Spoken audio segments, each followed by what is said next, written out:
Dr. Salla, I finally had the pleasure of meeting you after so many years. I've been watching your various podcasts and, here and there in YouTubes, and I never thought I'd be here. If I can mention the date, August 19, 2019.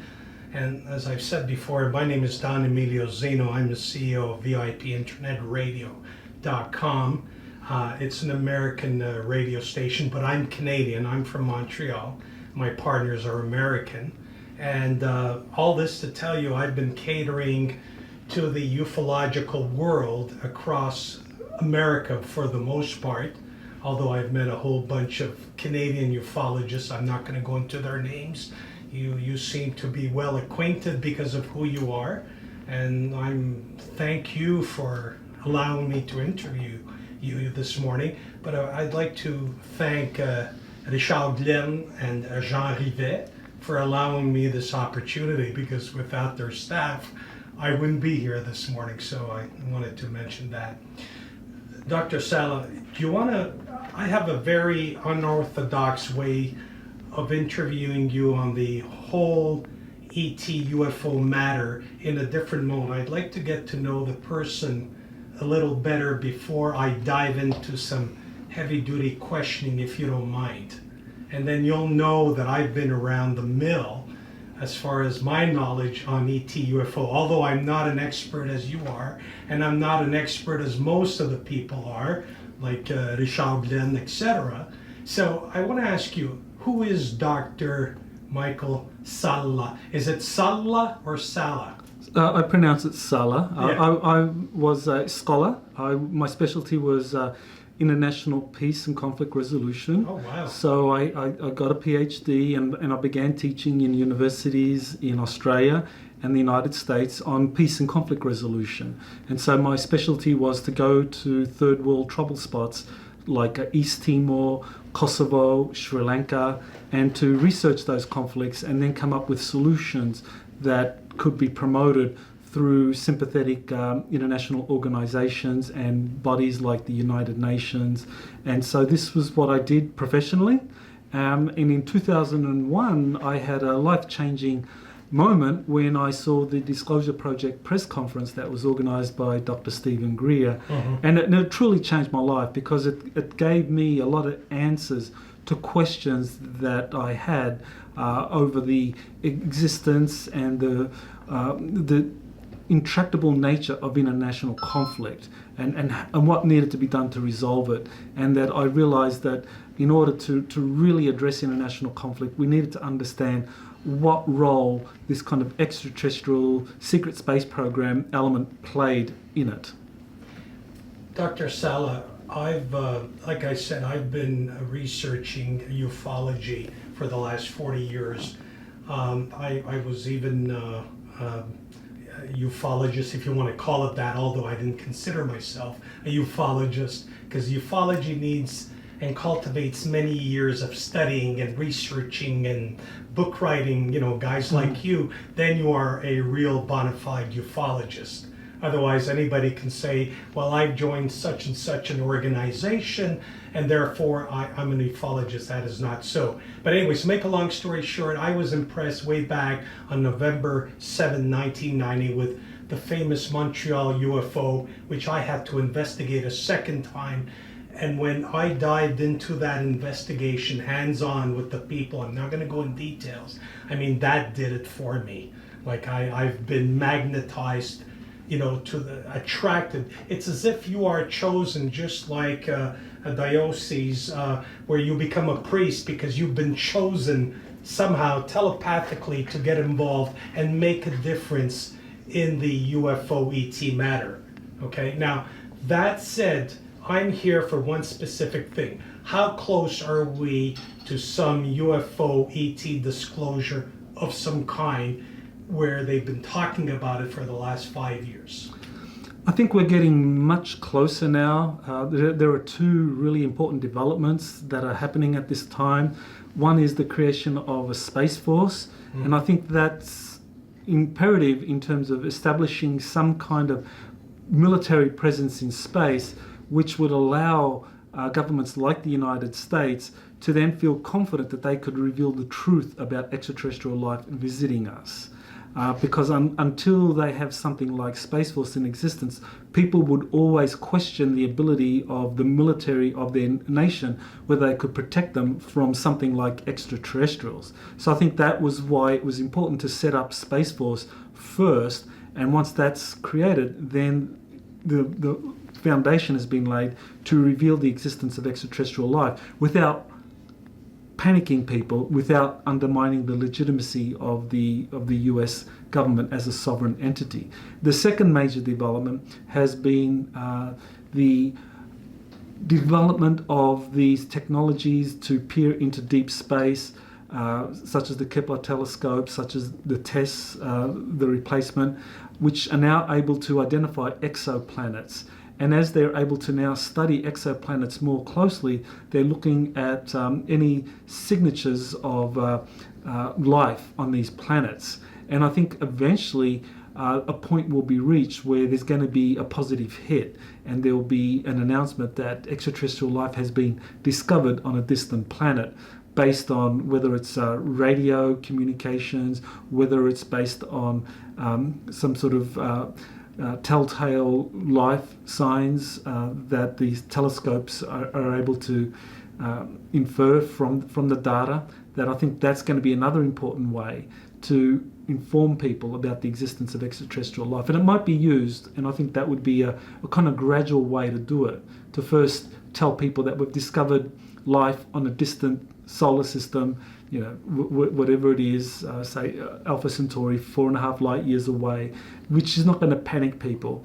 And then they can start talking about extraterrestrials that are actually visiting our planet.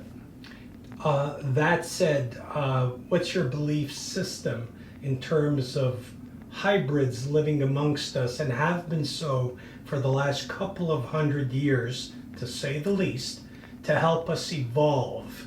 And that is part one of my question. We'll start with part one. Well, I think there is undoubtedly this hybridization process that is happening. David Jacobs from Temple University, he's been talking about that for a long time, and he's got a number of books putting out a lot of data saying that the hybridization is going on, and he's very worried about it. But I think when you look at all of the data, there's no real concern here, because we are a hybrid species, that humanity has been bioengineered by different extraterrestrial groups, by as many as 22 different extraterrestrial groups over the last 500,000 years. So when we're talking about hybrid human extraterrestrial beings, we are that.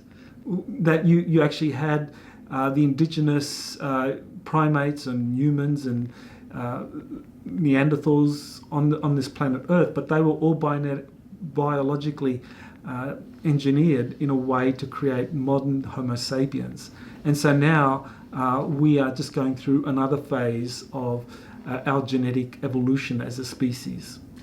Dr. Salla, I was told by powers that be that the extraterrestrials, off-world civilizations that control the planet Earth in cahoots with the 2% of what we call the Cabals, and we shouldn't call them Cabals, are the Draco reptilians. What is your take on that? When we look at the power structure of our planet, we need to factor in that, yes, there is a global elite, a fraction of humanity that really is in control of the 99% of the rest. And when we look at that 1% of humanity, the global elite, when we look at their belief systems, a lot of them actually have a belief in reptilian extraterrestrials as their gods. And some of them actually do practices worshipping these beings. And so I think there is this element of the global elite, who we think are in control of the planet, are actually more kind of like the wardens of a prison planet, and that the true controllers are these reptilian beings that actually have been here for a long time and have established some kind of hegemony over the planet, and that a lot of elites answer to them. But at the same time, I want to emphasize that there are also very positive extraterrestrial groups that are helping educate humanity, that are having contact with a lot of humans to try and educate us about what's really going on and to break free of this kind of prison planet where, you know, we have these global elites that are corrupted, and over them you have this kind of draconian reptilian presence that is in control of those beings. So you are confirming that. That is your belief.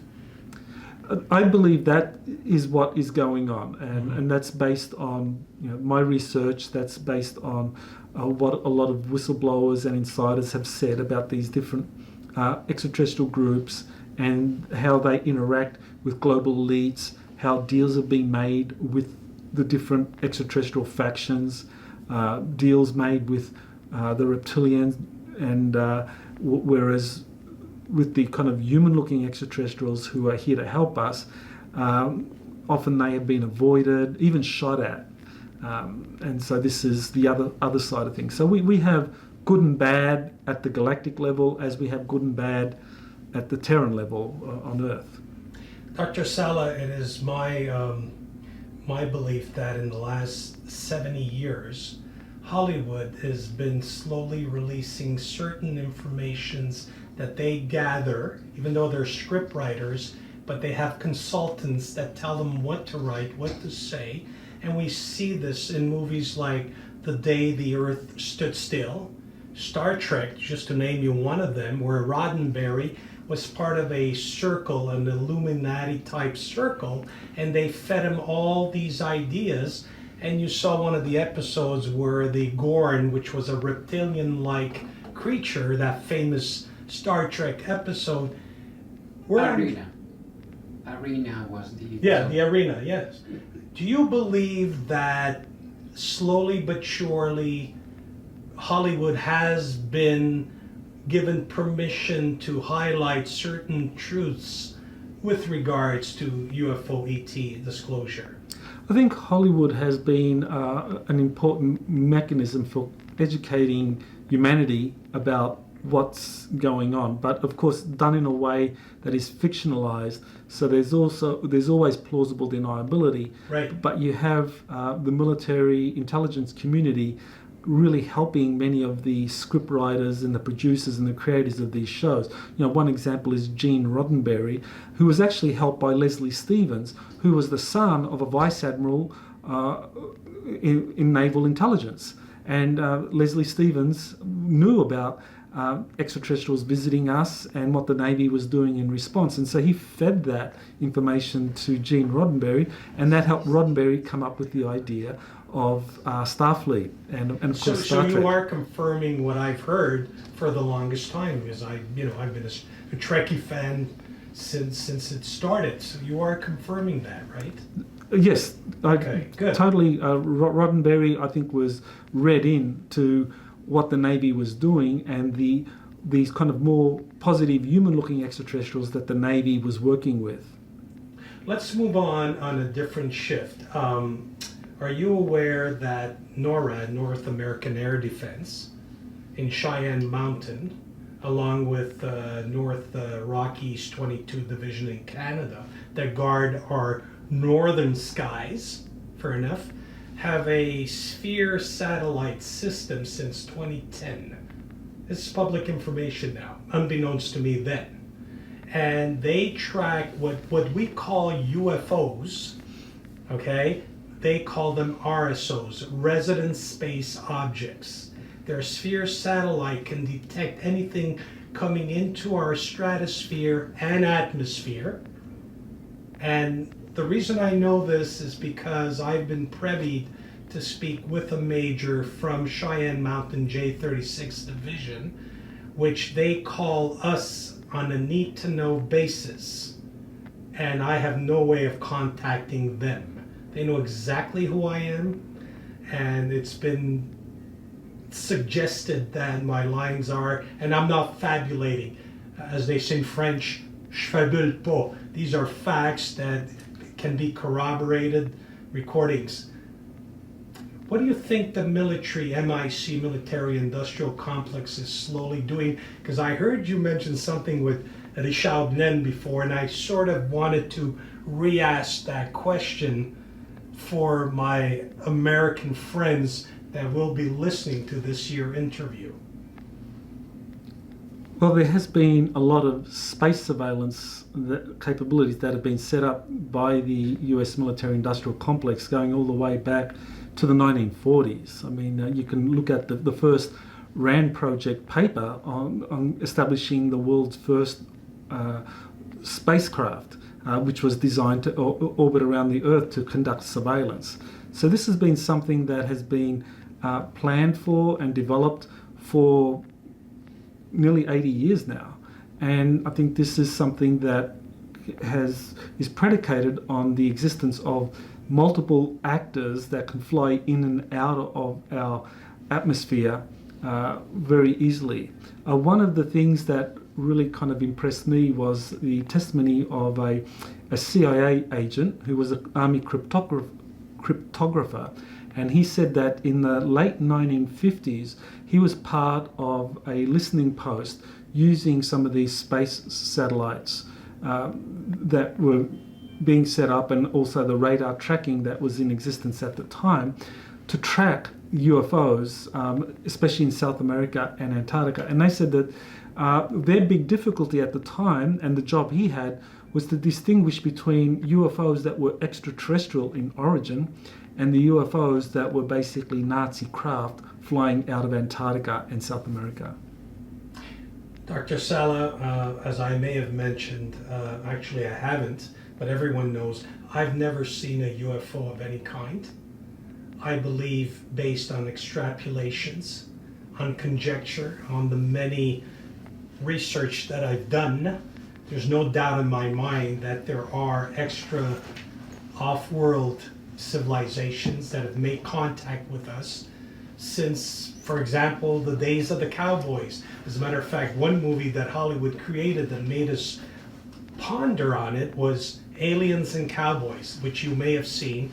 And why? Because they were here trying to mine our minerals, because Earth is very rich in minerals, just like the moon is, and probably all the conspiracy theories attached to the moon in the last 60 years. And Dr. Salla, there have been a lot of martyrs, as somebody mentioned, Richard Glenn. In the last 60 years, people like Dr. Johnny Mack, that died a tragic death that is still being questioned.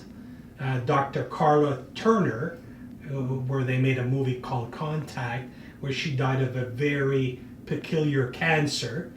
And then our famous, what was his name? Le nom m'échappe, I'm sorry, because I speak 4 languages and I get stuck every once in a while in my hearsay.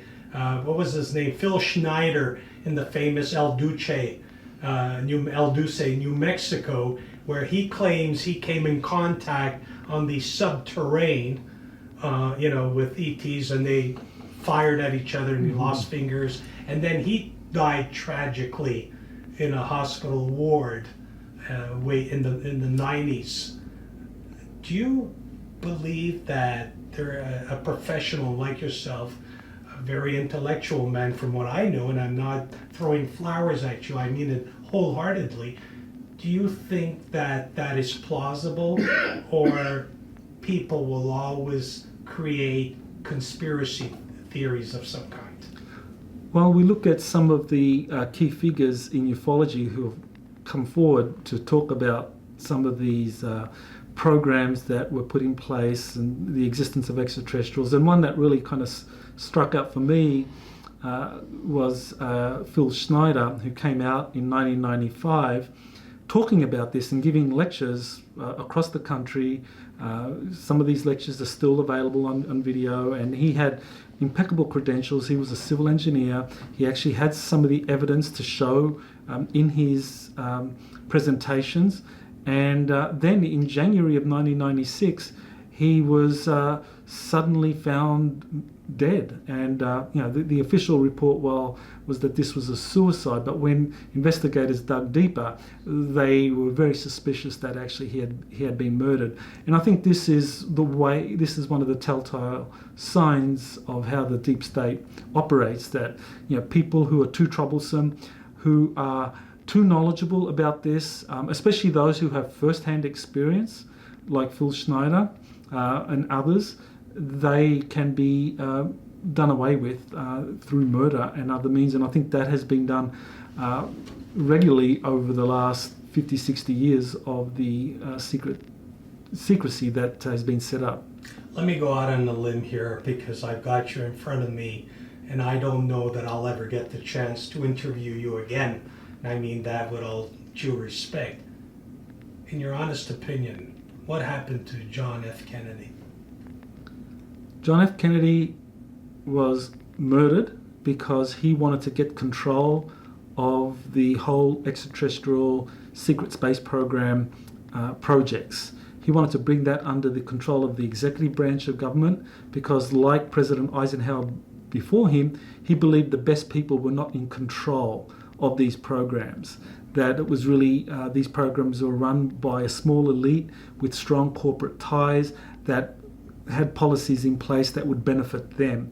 And so when he challenged that process by reaching an agreement with the Soviet Union on joint space missions and on a mission to the moon, and on sharing their data concerning UFOs and extraterrestrial life, that's when the Majestic 12 group in control of these programs arranged for his assassination. Wow, incredible, sad. I kind of liked the man. I was just a little kid then. Dr. Salla, I think here goes with my last question, based on my hearing Richard Glenn prior to me interviewing you. And he mentioned something about the shadow governments screwing up our tax dollars. I mean, let's talk about North America. I mean, this goes on all over the world, where there are trillions of dollars every year that are unaccounted for, where Congress doesn't know anything, no questions asked. If you put your nose in that business, it can get you whacked or killed. So I sort of thought to myself, we're now reaching, correct me if I'm wrong, we're now reaching 7.5 billion people on the planet. Fair enough. 5% of that population are extremely well off. 5%. Notice I didn't say 30%. 5% are multi-millionaires and billionaires. Fair enough. And then, of course, you have your supreme elite group, which are underground, the so-called Illuminati, and we're not going to get into that. I'm driving somewhere because I have the ultimate question that I'd like to perpetuate from Richard Glenn thinking, is that 80% of the world population, forgive my bad language, don't have a pot to piss in. They're poor people, 80%. Not 10%, 80%. You've got the 15% of the so-called middle class that pay all the taxes. All right? What would happen if an activist, I won't mention names because I know a whole bunch of them in the States, would go up to these people and say, guys, how would you like for the day the earth stood still again? What do you mean by that, Mr. Activist? We, the middle class, decide we're not going to pay taxes anymore. As a matter of fact, we're going to go bankrupt. Where are they going to get their money from in order to create space programs, UFO technologies that cost trillions of dollars? Where are they going to get that money from? Well, a mechanism has been set in place for getting a lot of money through means that cannot be tracked. So we're not talking about the normal way in which Congress appropriates money for spending in all of these military programs or intelligence programs. That money is all accounted for, and any member of Congress can find out where that money has gone, generally speaking. So where does that money come from? The money comes from the illicit activities that an organization like the CIA profits from, or basically shakes down, whether we're talking about the drug trade, whether we're talking about pump and dump economics on Wall Street, whether we're talking about kind of corrupt pharmaceutical companies making billions of dollars from drugs, and all sorts of scams that are conducted by the CIA to raise over $1 trillion annually. And that's actually, that is a figure that Phil Schneider said that was the size of the black budget that funded this secret space program. And actually, if you look at the Inspector General reports from the Department of Defense from 1998 to 2000, they averaged out at about just over $1 trillion a year that is raised just in the United States alone for these black programs. And so that's money that's just kind of siphoned out of the system, which basically leaves the rest of American society kind of like struggling to make ends meet, because, you know, other than the programs and that are paid for through taxes that come from the middle class, you don't have that much left over for the 80% of the rest of the planet that are starving. In other words, if I'm to understand all of this in layman terms, these guys get away with murder. They do all kinds of illegal, huge crimes, and as far as killing people, if you put your nose in their business, fair enough. And yet you and I, the average people, if we steal $10 from the IRS, for example, we can go to jail for 10 years because we stole $10 to feed our kids hot dogs and beans, what have you. Dr. Salla, this is where I've exhausted my monologue, my questioning. I want to thank you from the bottom of my heart. This is indeed a momentous occasion for me. As you can tell from my expression, I'm not too good at containing my anxiety, and I want to wish you continued health and success, and thank you for your contribution to the UFO truth disclosure. Thank you very much. Thank you. It's been a pleasure meeting you, Don same Emilio. here. Thank you.